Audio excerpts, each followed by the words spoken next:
Good morning. Good morning. Welcome to Eastrose Unitarian Universalist Fellowship. Welcome to everyone online. Welcome to everyone here in our chapel. And we especially wish a welcome to our first-time visitors. We're glad you're all here. My name is Patricia Walsh, and I am your program leader for today. Worship leader. I heard somebody say that. Reverend Katie Larsell will be our speaker today. Reverend Katie is a community minister associated with Eastrose and a longtime member. Her topic today is belonging through a Buddhist perspective. We will have several spiritual practices interspersed throughout the service today. Eastrose acknowledges that for at least 13,000 years, many tribes and bands of people made their lives here where our church home now stands and our community now exists. We remember and honor these people who made their homes on this land, the ones here now and the ones who went before. In peace, may we share this land and honor one another. Let's take a moment to greet one another, both here on the chapel and online. Please first greet the folks online by standing, turning to face the cameras at the back of the room, it's near the clock, and waving hello to our friends. Then turn and greet your neighbors in the seats.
Nice to have such an enthusiastic crowd this morning.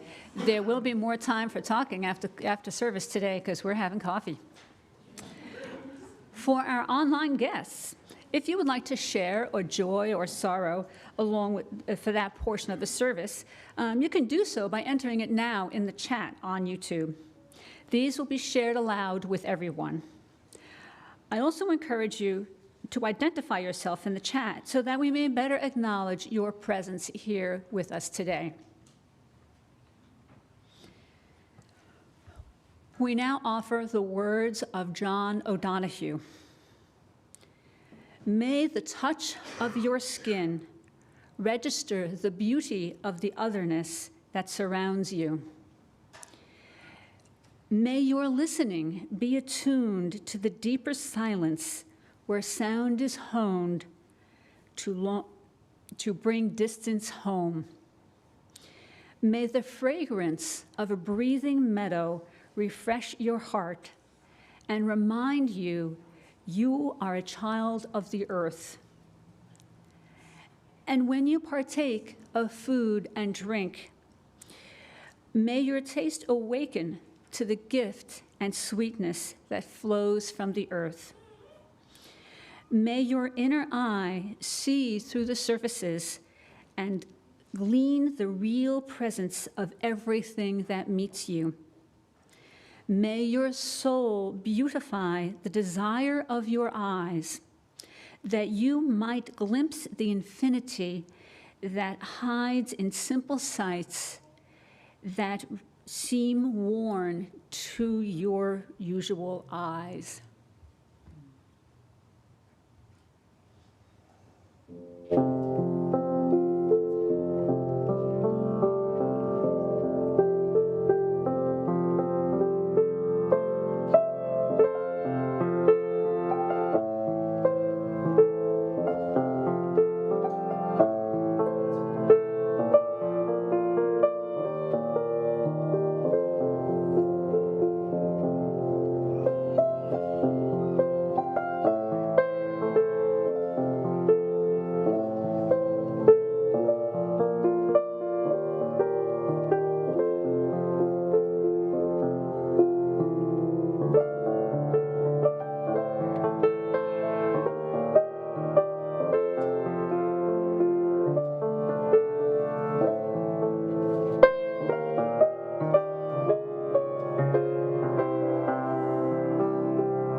Now light the chalice.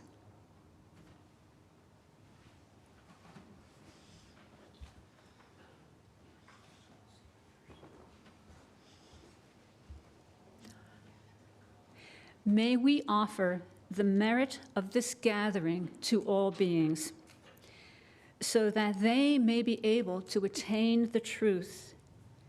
We do this in the tradition of all the wise throughout space and time, all honored ones who have served our community in the name of truth, compassion, and wisdom.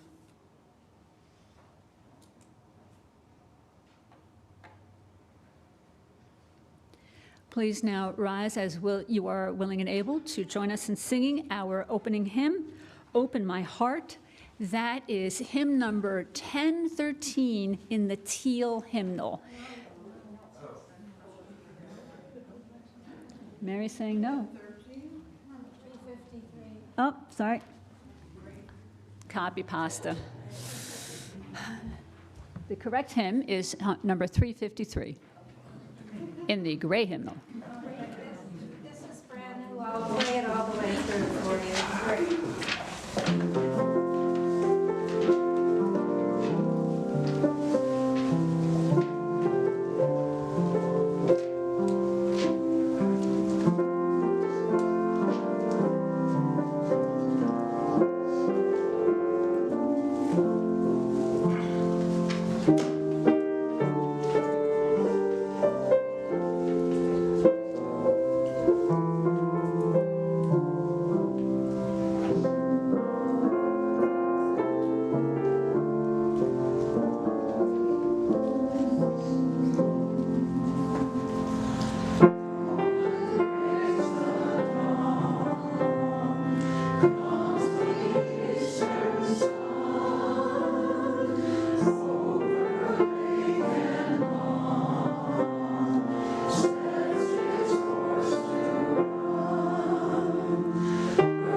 Toler, will now read the story for all ages. Kids are invited to come on up. Here come some kids.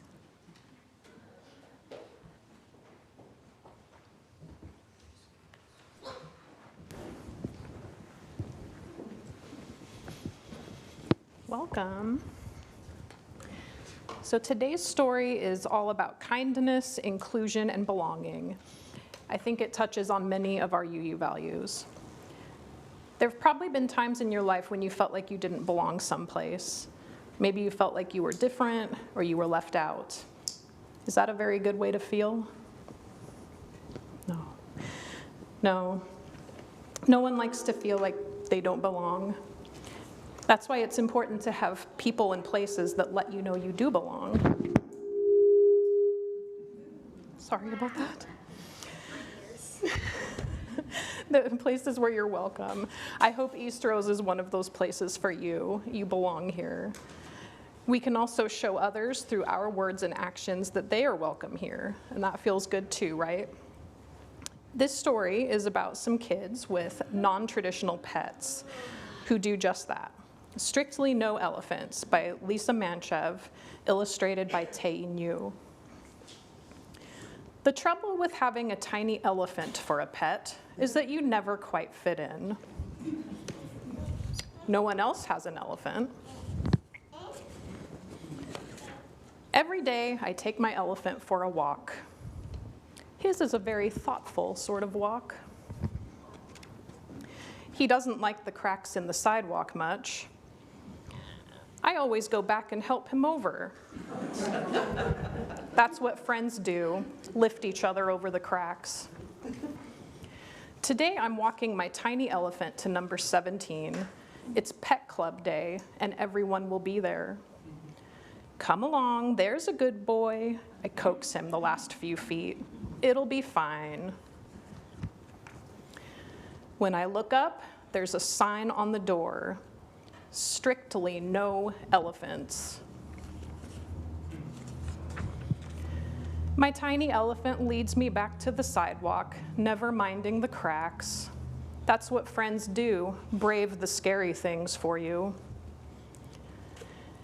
Did you try to go to the pet club meeting too? The girl asks. Yes, I say, but they don't allow elephants. The sign didn't mention skunks, the girl says, but they don't want us to play with them either. They don't know any better, I tell her. He doesn't stink, the girl adds. No, he doesn't, I agree. What if we start our own club? Come along, I say, making certain that my tiny elephant follows me, because that's what friends do, never leave anyone behind. And here you can see all of the people and unusual pets coming to join them. We can play here, one of our new friends says. All of us. So we paint our own sign, all are welcome. My tiny elephant will give you directions if you need them, because that's what friends do. I don't know if you noticed in the pictures, but in the end, even the kids and the pets from the first pet club came to the clubhouse. The second club was truly inclusive, and I bet everyone was happier in the end. Yay. Is that a narwhal? That's cool. I think so, yeah. And so now we'll leave Reverend Katie and the adults to keep talking about belonging while we go back to our classroom to explore. Yay. So the children are now invited to join Tara and Kathy at the back of the chapel to go to their classes. And for those of us staying in the service, if the people in the middle aisle could please turn, face the aisle, and hold hands. Look at that, everybody's already on it. And now we will sing As You Go. Words on the slide.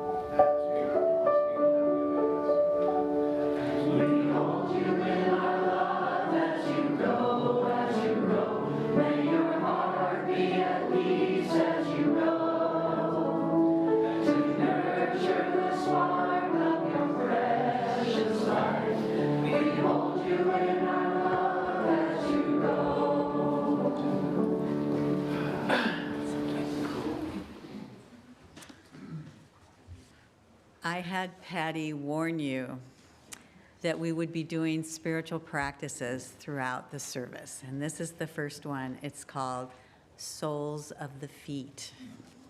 It's a grounding practice. So, soles of the feet. Stand up if you want. This is something you can do seated also. Begin by noticing the sensations, the sense of touch in the soles of your feet on the floor. To better feel the sensations in the soles of your feet, try gently rocking forward and backward on your feet and side to side.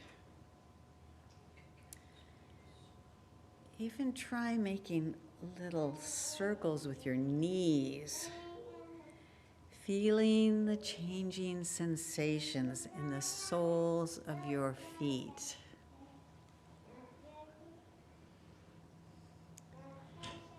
feel, don't just notice, but feel how the floor supports your whole body. If your mind starts wandering, just return to the feel of the soles of your feet. Now, if this was a different space, a smaller group, I'd have you walk around, but instead, do some walking in place. Notice the sensation. You might want to slow down a little. I notice everyone's moving pretty fast. Notice the sensation of lifting a foot, and because it helps to put your hands on the front, and stepping down, placing your foot on the floor. Now do the same with the other foot. Just take your time with this. You could go as slow as you want. And as you do this, start appreciating how small the surface area of each foot is, and how your foot anchors you, anchors your entire body. You can even, if you will, spare a moment of gratitude for your feet, for how they hold you up and keep you centered.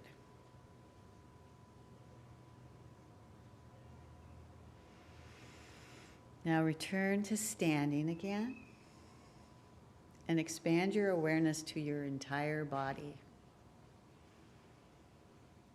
I would suggest starting from your feet and moving up. Give them pride of place.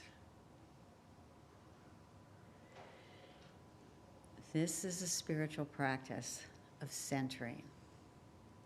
It's especially good if you are feeling out of control, which we sometimes do. Everyone take a breath, and then you may sit. I appreciate it.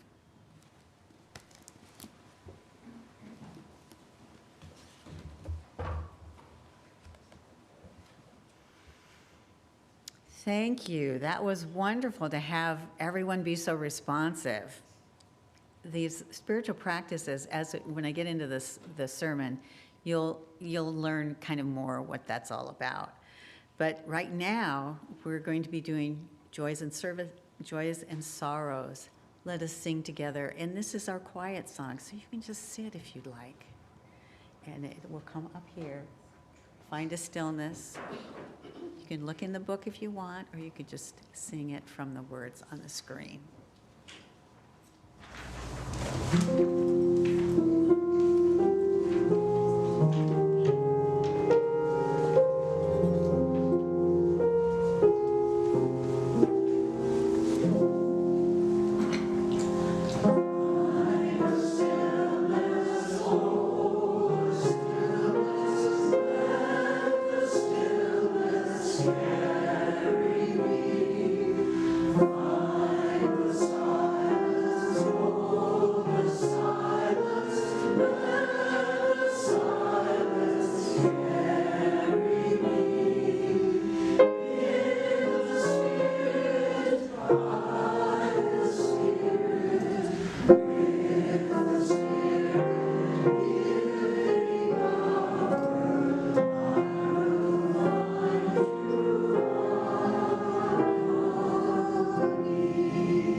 guys sang that beautifully. Thank you. Now we're going to do a second spiritual practice. It's a belonging practice that is about, it's called loving kindness. It's a very, we don't even have to attribute it to anyone because it's a traditional practice. And it's all about, all these things are kind of centering because they remind you that you want good things for yourself as well as everyone else. You will do this probably just saying, may I be free from danger with the I, but you can change the words and do it in a round of different, where you change it to, may you be free from danger. Or, and this is the really challenging part, you can pick somebody that maybe you're a little mad at, and you can put their name in there. Or if you really want to go nuclear, you can pick somebody who you just can't even figure out how they managed to stay alive, and they're just horrible as far as you're concerned. So, and you can, like I said, that's the nuclear option. But let's start with I, because actually, for some people, saying I is hard.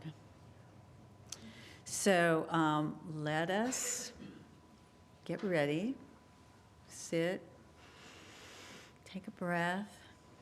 Then, if you want, shut your eyes. You don't have to, because I'll be cueing you, because I know how hard it is to look up there and read something and stay centered in yourself. So you can repeat. I wouldn't suggest out loud, but just repeat in your mind after I say the line.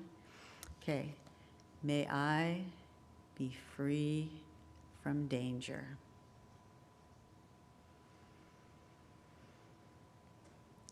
May I have mental happiness. May I have physical happiness. May I have ease of well-being.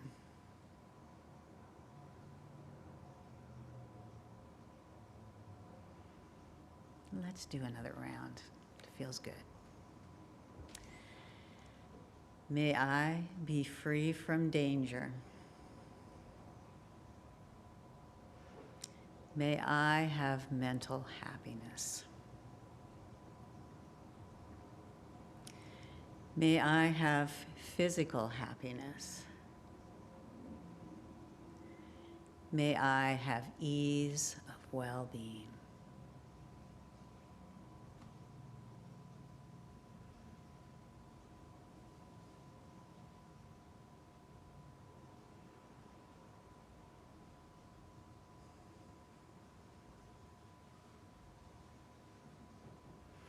I'm going to let you take another couple breaths, slow breaths.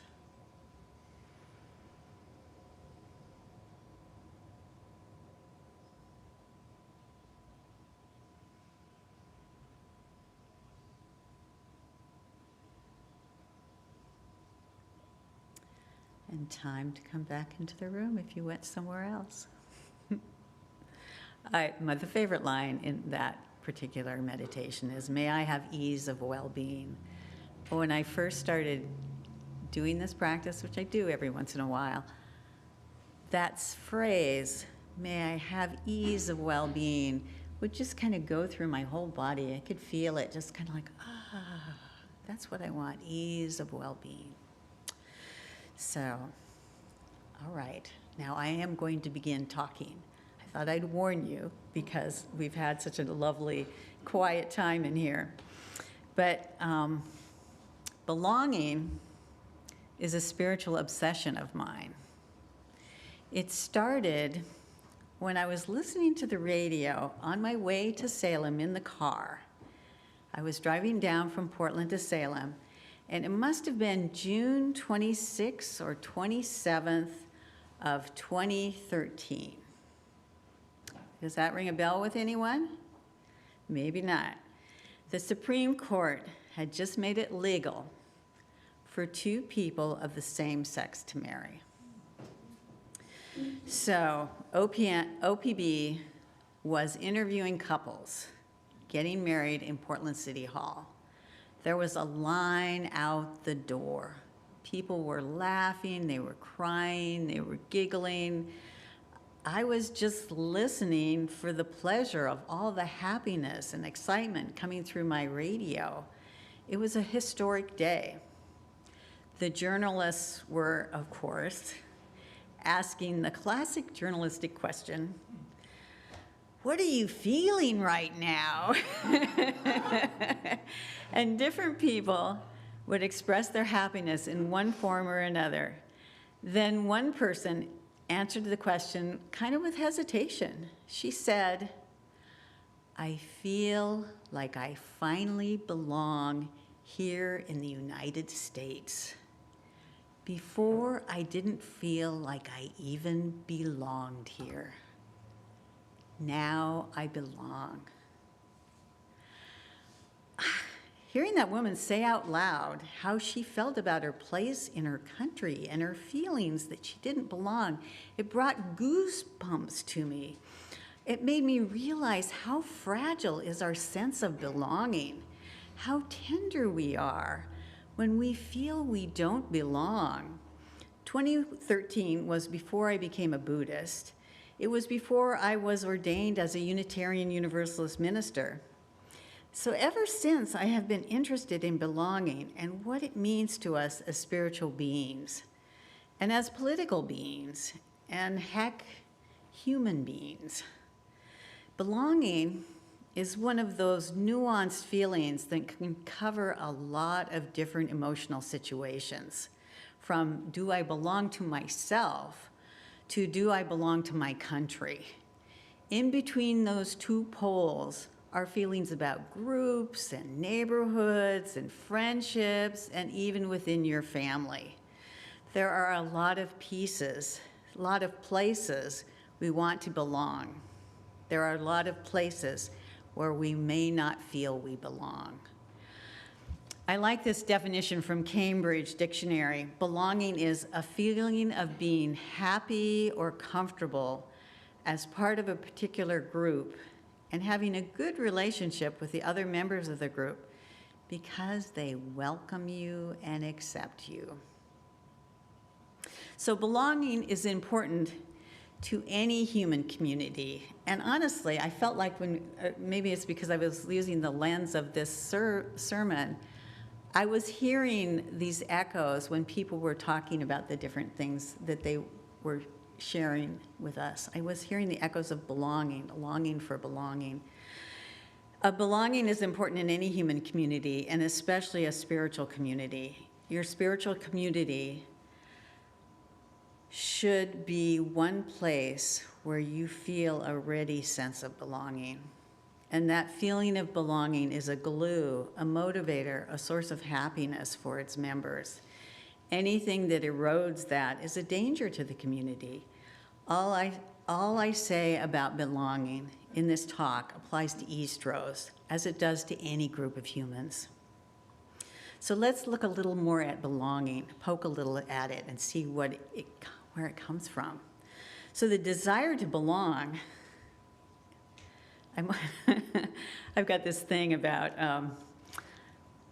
biological, how our feelings come from my biology. So I'm always kind of saying this, this particular phrase.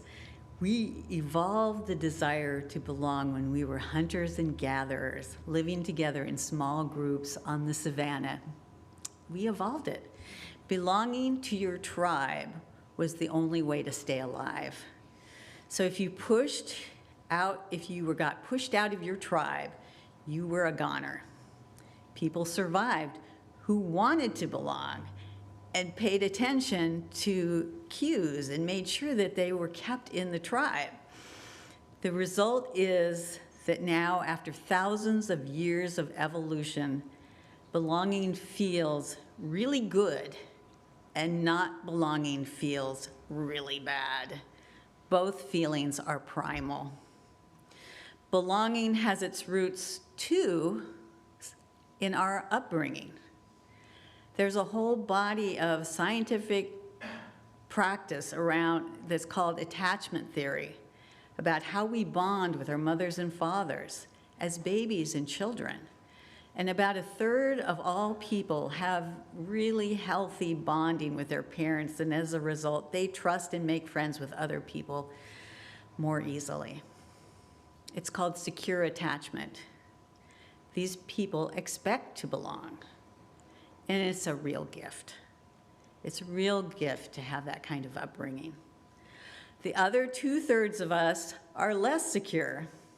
People whose parents were busy or cold or depressed or scolding or abusive have more difficulty connecting.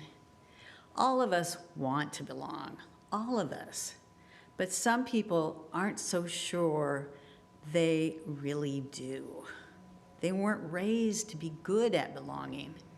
Your poor parents could have set you up with a primal wound that you can feel again and again. Of course, this is all relative, so you can be just kind of wounded and mostly okay, or you can be very wounded and you have difficulty living. The Buddha used to talk about people being skilled or unskilled. He didn't say good or bad. Some parents are just not very skilled or not as skilled as others.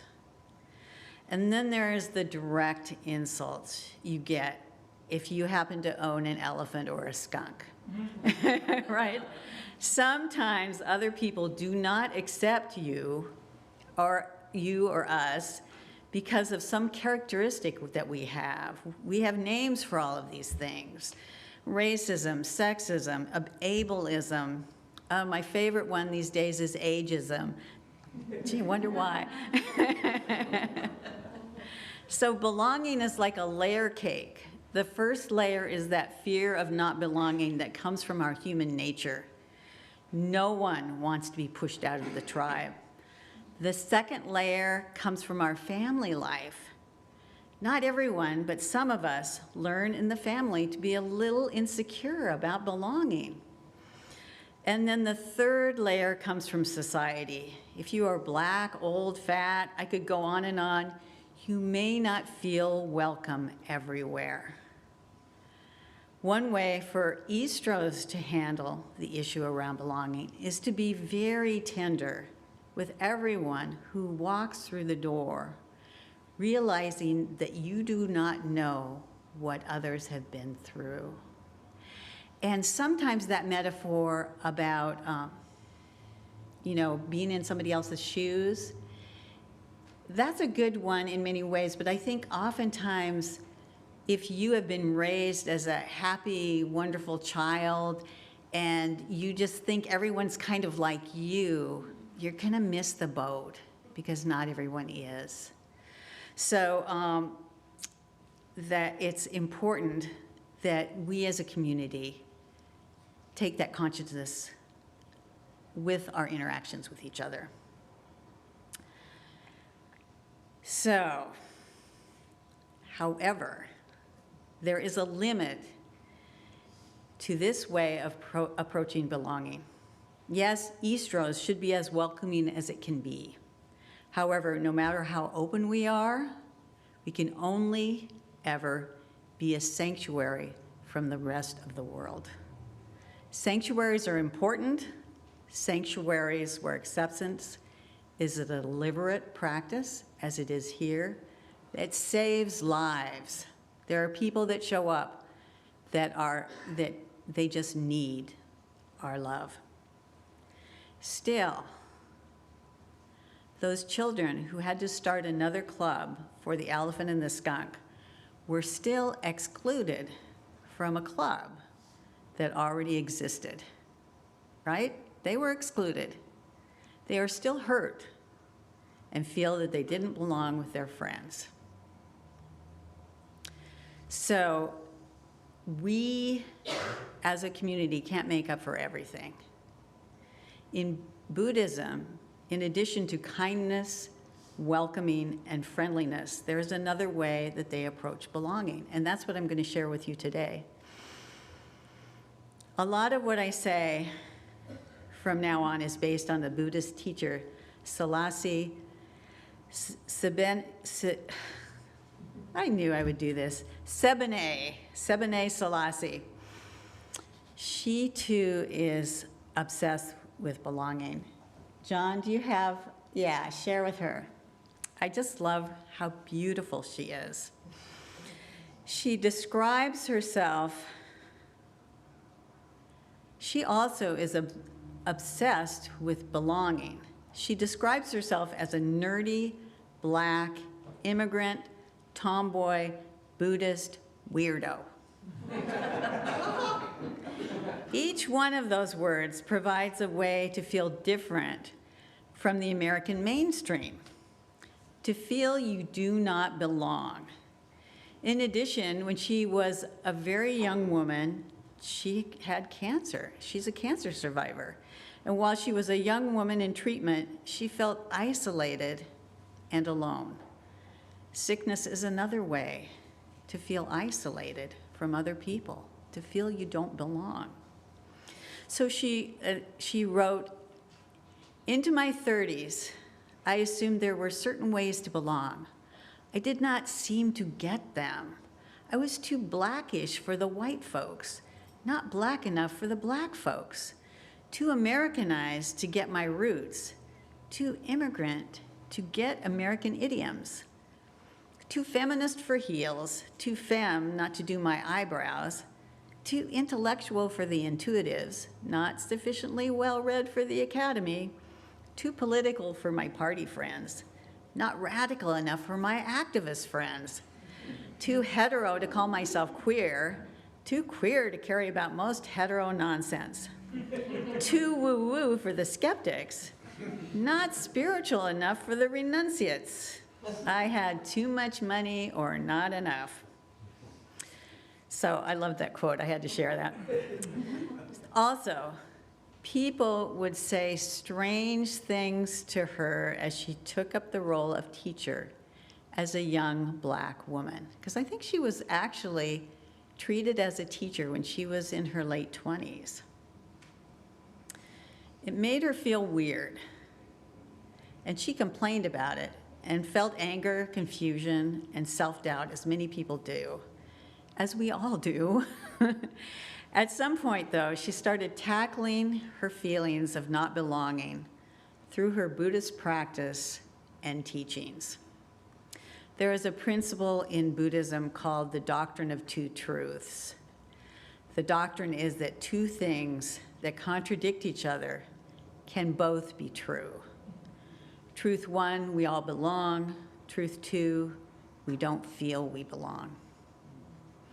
Ultimately, separation is a delusion. We all belong, and in Buddhism, that feeling belief is rooted in the teaching that we all have Buddha nature. We all have Buddha nature. It's a given that we are connected, and therefore we belong. However, how do you realize the truth of belonging when you absolutely feel you are separate? So anyway, that's what all of the practices that I started out teaching you guys are about. Belonging is embodied. We don't belong by thinking about it. We can only experience belonging in these bodies. I think you can all think of instances where you're feeling very separate from someone, and then you gave each other a hug, and much of the hurt flew away. Often thinking doesn't help, especially when the thinking is taking place in a body that is tense and tired and angry. Grounding is the first practice that we did in here. Remember when I had you stand up on your feet and go through the whole feet thing? It's a way to feel connected to the earth, which is like first principles with the body. The second practice we already did was the loving kindness meditation. We did it right at the beginning, the one that began, "May I be free from danger." 7A has a bunch of practices in her book, and at the very end of Patty Walsh will share the 2 books that I drew most of these practices from. So I'm only doing 3. I wanted to tell one story about the loving kindness meditation, the one that we just did before we started. When 7A first started developing her practices around belonging, she noticed she had this outsized rage against President George Bush. Do you remember when we were all so mad at him? And now we're just like, hey, he wasn't so bad. She was a lefty. He was the president. She was always being triggered by him. A teacher suggested she do loving kindness meditation. So she did the nuclear option on President Bush. So every day for several months, she meditated using loving kindness. And finally, she finally realized through her body that if she had had the same upbringing, family, everything, then she would be George Bush. She no longer felt superior to him. If she belongs, he also belongs. So that was practice number 2, loving kindness meditation. The third practice we haven't done yet, and we're going to do it right now. So I'm running out of time. So adding in the practices took longer, but we got to do this one because this is a great one. It's called, the third, we haven't done, self-forgiveness.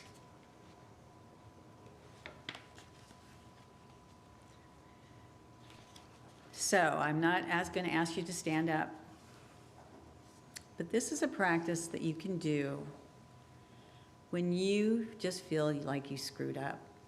And for some people, people feel like they've screwed up a lot. And it can become a habit that you're just kind of self-annihilating yourself regularly, saying, oh, I should have done this. Oh, I should have done that. A lot of people recognize that. So think of a phrase. No, I'm sorry, strike that. The first phrase is meant to help you to be mindfully present with the pain you're experiencing. First you have to think of something. Think of something somewhat mild that kind of bothered you, where you kind of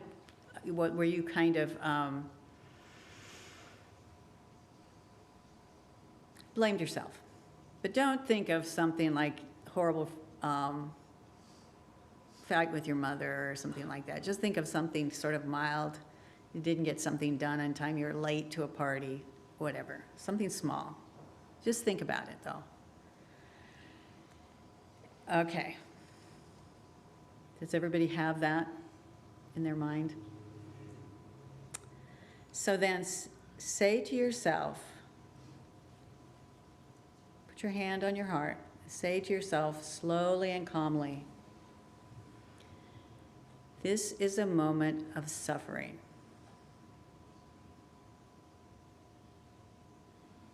If the language doesn't feel right to you, you can use other kinds of things. You can say, this is hard. I feel so stressed. I'm really hurting. But this is a moment of suffering. It's pretty clear. This is a moment of suffering. The second phrase is designed to remind you of how you are connected to humanity.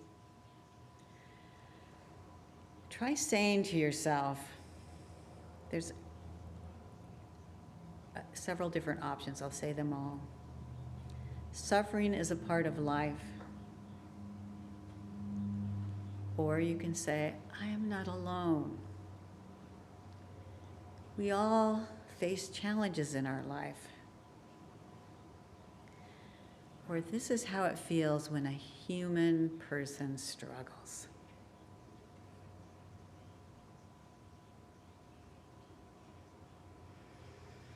The third phrase calls in the power of love and kindness. If your hand isn't over your heart, please put your hand over your heart if you want. And say to yourself, may I be kind to myself. Or may I accept myself as I am. May I understand and be patient with myself. You can just say, I love you. I love you.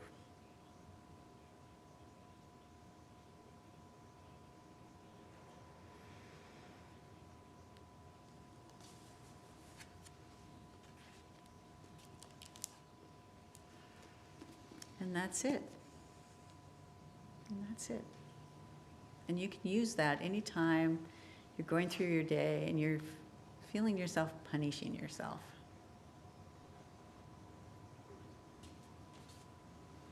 So the practices that I have shared today are ones that you can use to increase your sense of belonging. You already belong. There is no question. It's a fact. But I would guess that realization is not always easy for you to know. It's not easy for me to know. But the more we realize we are in a body, realize that we are connected to everyone and everything, and realize we are worthy, the more we can inhabit that place of belonging. I've been sharing practices inspired by Buddhism, but they could just as well have come from Unitarian Universalism. Our seventh principle is that we have respect for the interdependent web of all existence of which we are a part. In other words, we belong.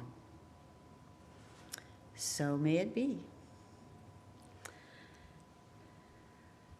So our closing hymn is coming up, so you may want to stand if you are willing and able. And we're going to sing Go Lift It Up. Again, this is a new hymn for us, and Mary will play it. We'll play it once and we'll sing it once.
Taking an offering is a ritual practice of gratitude. It recognizes the blessing and abundance of our lives, which then becomes a practice of generosity, offering our resources towards the task of building a more compassionate and just world. We pass the basket to receive your gifts in support of this fellowship and in support of our sharing partner for this quarter. This quarter, we share the bounty with Snowcap Community Charities. Snowcap Community Charities is a philanthropic organization created to provide food, clothing, advocacy, and other services to the poor in our very own community. For those participating online, you can find donation options on the screen and through the Eastrose website. I guess those of you who are sitting here can also use the stuff on the screen. For our first-time visitors, please let the basket pass you by. Your presence is your gift to us today. We now gratefully receive the gifts of this congregation.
We extinguish this chalice, cherishing our sense of belonging to this fellowship, recognizing that we belong here, in this world, in this body, in all the difficult ways that connect us one with another. We remember that we belong.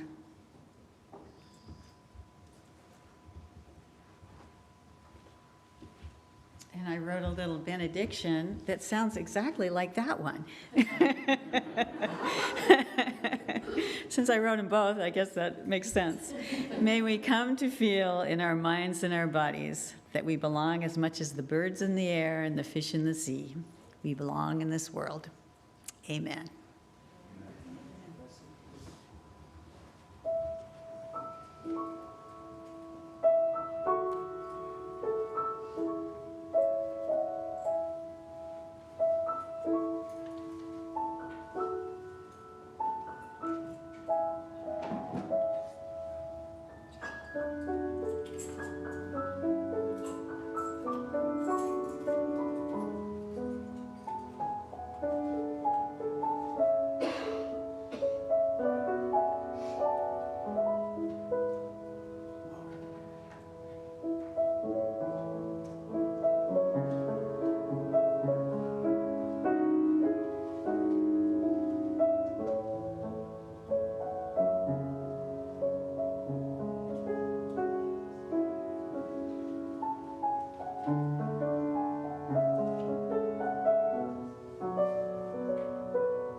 And it's time for announcements.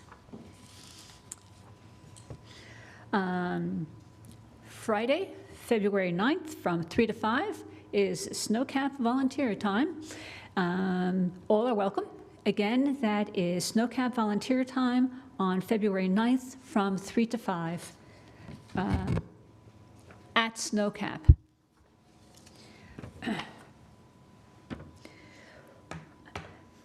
We are going to, we're going to have a fun activity called Mystery Pals. This is going to run from February 18th until Easter, which is on March 31st. Kids will be paired with adults to exchange postcards. Would you like to participate? See the pedals or talk to Tara for more information. Put the glasses back on. Sign up for Winterfest is now out in the lobby. I believe the date is the 24th? Yes. 24th, February 24th, the long-awaited Winterfest. Sign up, bring your baked goods, bring yourselves. Okay, and I think I have two of the same announcements here. We do. And the last thing I want to do is draw, well, not the last thing I want to do, but the next thing I want to do is to draw attention to the books that Katie used as resources for today's sermon. The first is Fierce Self-Compassion, with a whole other stuff in the title. Fierce Self-Compassion by Kristen Neff. There we go, it's up on the board. And the other is You Belong. So those are the books where you can find some of the exercises that we did today. So the service is now ended. It's not. We have another announcement. Yes. I have an online announcement. Ken Durrance, who is joining us for the first time, says, do attendees ever share a meal afterward? He is 5 minutes away and will be at Elmer's at noon if anyone would like to join him. Wow. And so we can meet a brand new person from YouTube at Elmer's if everyone, and he invites everyone. The one that's just up the street on 181st. So the other announcement is, I think we have coffee today, folks. There's another announcement. Okay. I'm supposed to get these in writing before the service? Go for it, Linda. You're up, Linda. Our next Friendship Circle dinner is February 17th. We passed out sheets last week, and today and next week they have to be to me or Keen by noon, because it's the 17th, and I think next Sunday's the 12th. Anybody have questions about the dinners? People sign up, I have to arrange them in groups. It used to be called 7 at 7. So 7 is kind of a average number of people who would be in a group at your house. But 7 p.m. has proved to be too late, so we moved it up more to, 6 or so. Anyway, but that's up to the host. And you have the forms. Pardon me? You have the forms. Yes, yes. And Keen, do you have a few? Do people sign up as potential guests and a host, or only one? Yeah. One. Yeah, only one. Okay. Hosts on this side, guests on the other side. Okay. At the bottom. Yes, and you were wonderful and signed up last week. Yes, we did sign up last week. I also wanted to make 2 quick announcements. First of all, it's great to be among you in the congregation. Relax thing. I love it. Thank you, Katie and Patty. So 2 things coming up. All these things are in Petals. Petals is so worth reading. Sherry and I and others take a lot of time to put it together.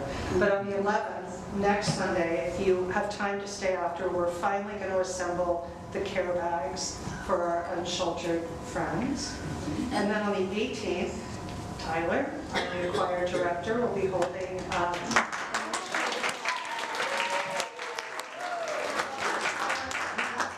really excited. Our first official rehearsal will be the following week, but the 18th, right after service, yeah, we'll just, there's a Google form. If you read the Petals, fill that out. If you're thinking about choir, if you've even thought about a choir, just fill that out. Reach out to me if you don't want to do that, and yeah, we'll get this going. and it's a non-audition choir. Yes, non-audition, no pressure.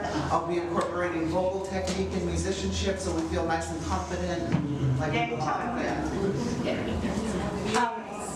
Also, please, next Saturday is Karen Goldman's memorial, 1 Yes. o'clock here. We really, really need to have a good turnout. Thank you. Are we ready? Yes.